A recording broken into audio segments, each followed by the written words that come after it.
गल पर गए बच्चा जन्म लेलक।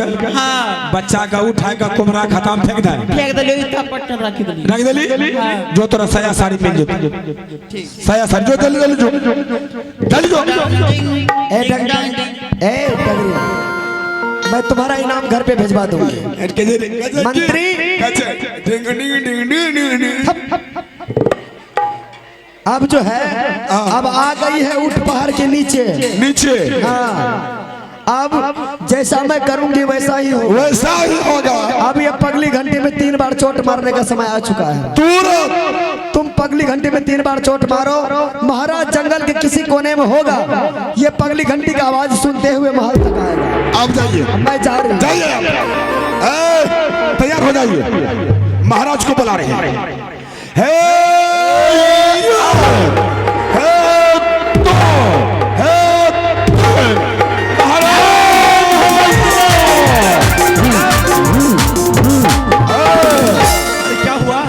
पहले हंसिए। किस बात पर? तोरा किस कारण से मैं हंसू बताओ मुझे। तोरा लड़का भेलो। क्या मुझे? तोरा लड़का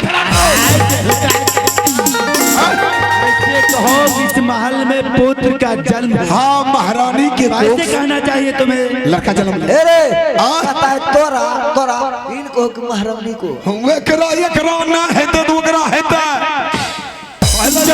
मंत्री बोलो तो बच्चा बोलो देखिए।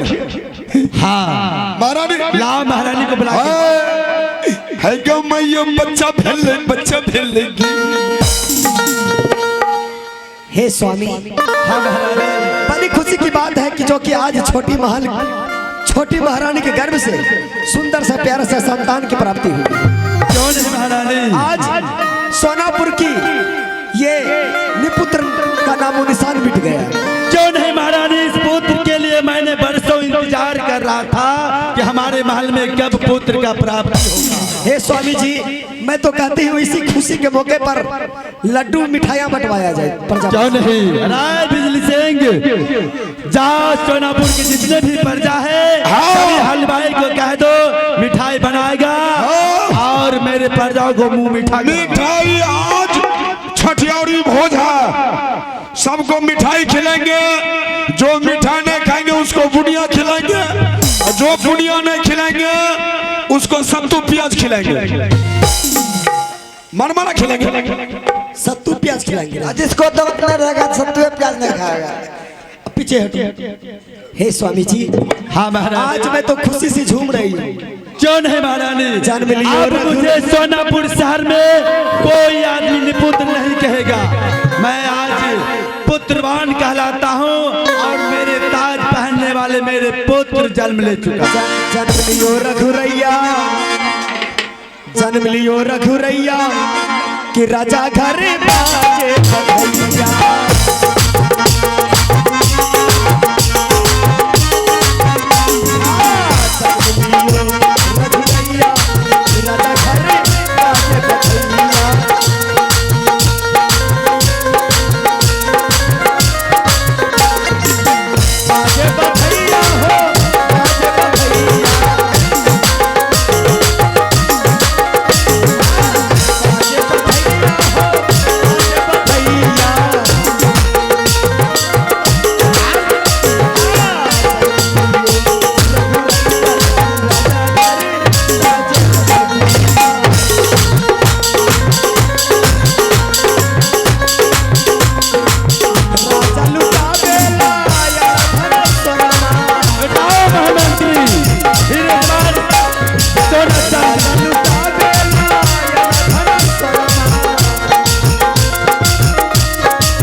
हमें की हमें दादा कहीं का नहीं दादा बनने की सपना देखता है। हाँ, हराम खोर कहीं का। तो ही बाप बनो न हो। ठीक है महामंत्री, अब मैं अपने पुत्र का हे स्वामी, सूरत देखना चाहता हूँ महाराज। ये आपका पुत्र लगभग वजन कितना होता होगा अभी? लमसम तो 3 किलो से तो ज्यादा ही होगा महाराज। मुझे तो अंदाज लग रहा है कि ये 5 किलो का है। 5 किलो किया लगे छे? कैसे? छौरा कखनी से नहीं हागने। क्योंकि छोटी महारानी सेब, समतोला, काजू, किशमिश, सोहरा, मनाका, अनार, बेदाना खाती थी, इसलिए बच्चा मोटा पैदा हुआ है, वजनदार पैदा हुआ है। देखिए चल कोई बात नहीं महारानी, मैं अपने पुत्र का सूरत देखना चाहता हूँ। हाँ देखो, देखिए अरे स्वामी। क्यों नहीं।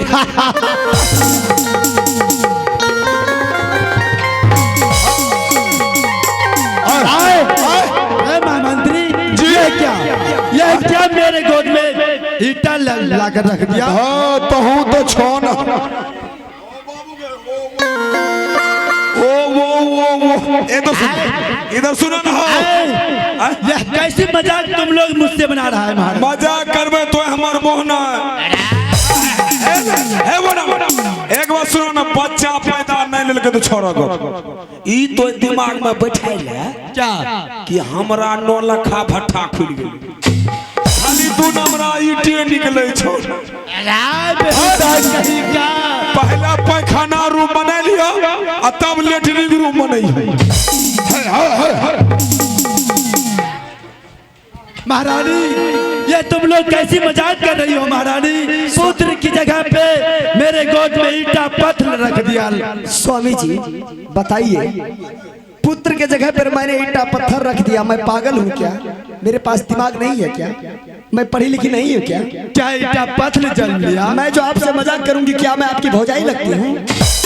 नहीं, तुम मेरी अर्धांगिनी हो महारानी। तो फिर मैं आपसे मजाक कैसे करूंगी? सच में क्या ईटा पत्थर जन्म लिया है? तो क्या मैं झूठ बोलती हूँ? आपको विश्वास नहीं है? हे स्वामी जी, छोटी महारानी ने अपने गर्भ से ईटा पत्थर की जन्म दी है और ये सोना शहर का इज्जत मिट्टी में मिला दिया है। हाँ महारानी, आज यह ईटा पत्थर को जन्म दिया, कल मेरा राजपाट रंग महल हो सकता है ईटा पत्थर हो जाएगा। नहीं होगा। बताइए स्वामी जी, ये कितनी शर्म की बात है। अगर आपको विश्वास नहीं होता है तो मैं छोटी महारानी को अभी आपके सामने बुलाती हूँ और उसको पूछिए कि तुम्हारे घर से क्या चीज की पैदाइश हुई है। लाओ मेरे सामने में लाओ, मैं उसको पूछना चाहता हूँ। मास्टर साहब, ये बच्चा के जन्म में शुभ शुभ गाना होना चाहिए मास्टर साहब।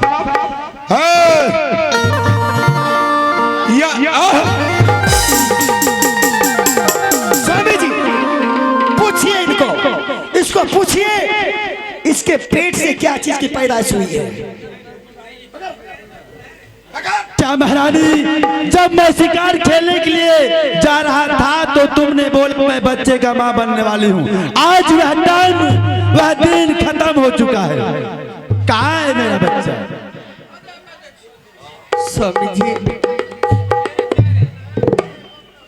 जिस समय मुझे प्रसव हो रहा था उस समय बड़ी दीदी ने मेरी आंखों में 7 तो पट्टी बांध दी थी और मेरा सर कोठी के अंदर कर दे थे, दोनों पैर चूल्हे के अंदर। स्वामी, ना मैं पुत्र की आवाज सुन सकी, ना मैं तो पुत्र को सूरत देख पाई। स्वामी महारानी, क्या इसके आंखों में 7 तो की पट्टियां बांधी थी?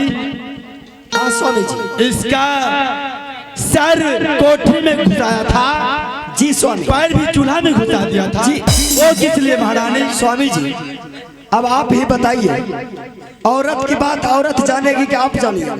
हाँ वो बात तो ठीक है महारानी, औरत की बात तो औरत ही जान सकती है। मैं इसको आंखें में पट्टी इसलिए बांधी थी कि पहली बार इसका प्रसव हो रही थी। हाँ, इसकी आंखें चढ़ जाती, इसलिए मैंने ऐसा काम किया। दोनों पैर को चूल्हा में मैंने इसलिए दिया था कि बच्चे पैदा होने में कोई प्रकार की तकलीफ ना हो, और ये सर को कोठी में मैंने इसलिए दिया था बच्चे पढ़ लिख कर कोई अच्छा इंसान आदमी बने।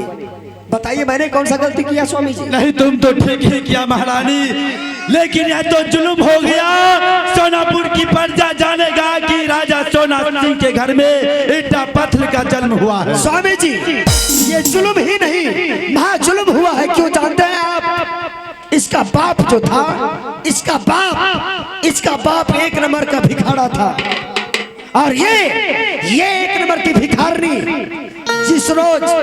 जिस रोज दोनों बाप बेटी को भिक्षा नहीं मिलती होगी, उस रोज ये ईटा पत्थर चबाती होगी। इससे ये साबित होती है कि ये इसके गर्भ में बालक जो था ईटा पत्थर बन गया।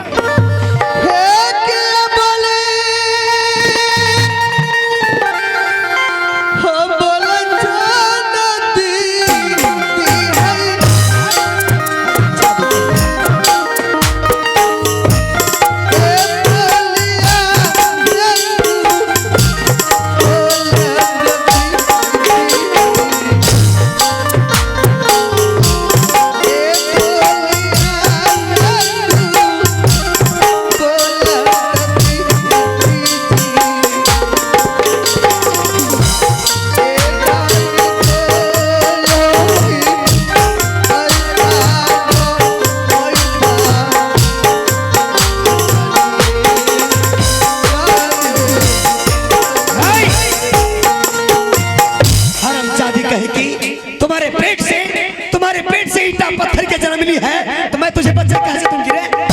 कहाँ से दूंगी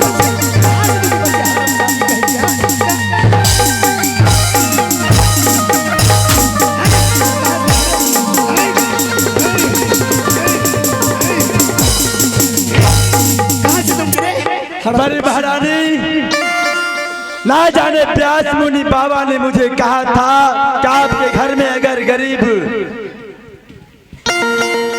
गरीब घर की बेटी को अगर आपके घर में उसे सुख प्राप्त होगा तो पुत्र का प्राप्ति होगा, लेकिन ऐसा कुछ नहीं हुआ महारानी। स्वामी आप एक पुत्र के चलते एक नहीं, दो नहीं, तीन नहीं, चार नहीं, पांच नहीं, बल्कि सात शादी किया आप। महारानी इसे सजा ही होना चाहिए। सजा क्या दीजिएगा फिर जानिएगा सजा क्या होना चाहिए। इसे बीजू बन जंगल में जिंदगी भर के लिए भेज दो, कौवा हकाती रहेगी। तो ठीक है स्वामी जी, आप चाहिए मैं इसे सजा काटने के लिए भेज देती।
ये तीनों शब्दों से जो आकार बन के निकलता है वो मैं हूँ, होगा वही जो मैं चाहूंगी।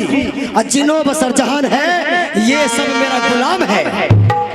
तुम यहाँ से जाएगी जरूर, तुम सुंदर वन बगान में कौवा उड़ाएगी।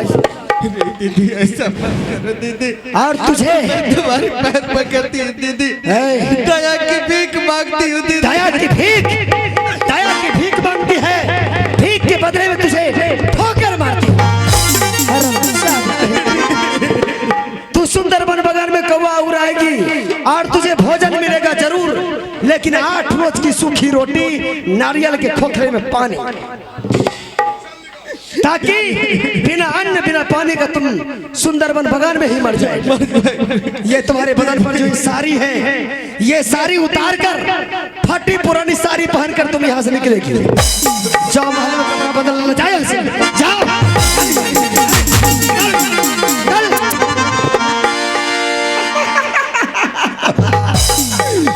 मजा आ गया। मंत्री जी, मेरे रास्ते का जो भी काटा था मैंने उसको जड़ों से उखाड़ जड़ से उखाड़ करके नदी फेंक दिया मछली के पेट में। और मैं आज दिन से और अभी से हाँ मैं इस महल की महारानी हूँ, महारानी सदा के लिए रहूँगा। सदा के लिए। मुझे पहले 1 रोटी खाते थे, अब मैं 2 रोटी खाऊंगा। हम 4 गो। ये उठे बैठे जे कथी ला पिस्तौल मांगे छे, उठे 5 मिनट जाना है आपको, जाइए 5 मिनट। एक रिकॉर्डिंग होगा। हाँ जाइए 5 मिनट। मुन्ना मुखर्जी, रवि राठौर जी और मंत्री और कलाकार के साथ एक रिकॉर्डिंग भेजने का प्रयास करें। मंत्री तुम एक काम करो। हाँ क्या कहो? तुम अपने हाथों में डंडा लेकर अच्छा उस हरामजादी को, छोटी महारानी का नाम आज दिन से रह गया कौवा हकनी, ठीक, आप चिंता न कीजिए। उस कौवा हकनी को हाँ हाथों में डंडा पकड़ा कर सुंदरबन बगान में छोड़ जाओ। आप चिंता न करें और उसे समझा देना, हाँ सुंदरबन बगान में एक भी फल में अगर पक्षी चोंच मार देगा, फल अगर खराब हो जाएगा तो मैं उसे जान से मार डालूंगी। हाँ बात सही है, आप जाइए। समझ गया? आप जाइए। मैं चलती हूँ महल में, सो कर कैसो आराम करूंगी। नींद नहीं पड़ी क्यों? रजाए तौर में नींद नहीं। मैं चाहे ये करूं, मैं चाहे वो करूं, मेरी मर्जी। मैं चाहे कुछ करूं नहीं करूं, नहीं करूं।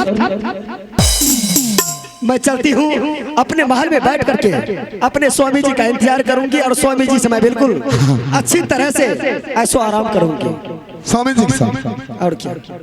ठीक है जाइए। तो तुम्हारे साथ में नहीं हमारा, हमें मछली बदल पर रहे हैं। तो ठीक है, कभी कभी मैं तुम्हारे भी पास में आऊँ। ठीक है जाइए। Okay bye bye. I love you mantri. I love you सपना। मैं सपना हूँ थोड़े।